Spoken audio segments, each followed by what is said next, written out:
My name is Dr Ebun Akinsete. I'm a senior researcher with ATHENA RC. On the project, we're involved with the stakeholder engagement within Work Package 2, leading the work on the systems innovation approach.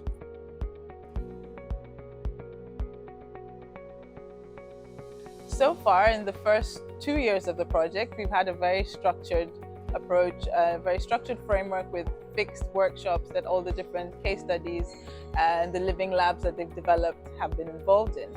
But now we're at a transition period within the project. So over the next 2 years, there's going to be a more flexible framework, let's say, and a more flexible approach, where each of the case studies will have the ability to more or less evolve in the direction that's most appropriate for their living labs.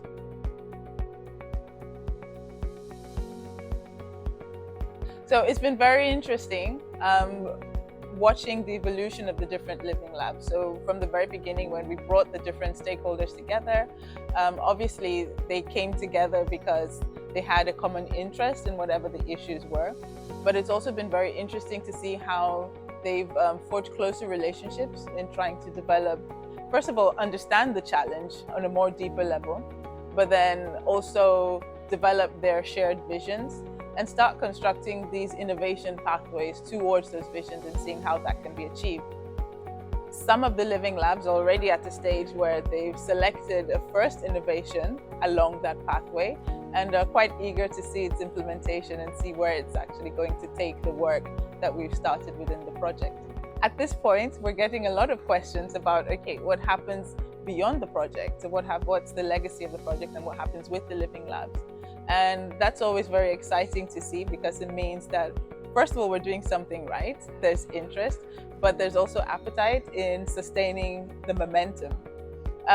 So we've been discussing with the different living labs potential stakeholder engagement strategies and approaches that they could adopt with their different members and the different stakeholders to see how best they can continue the work that has been started within ARSINOE, even beyond the project.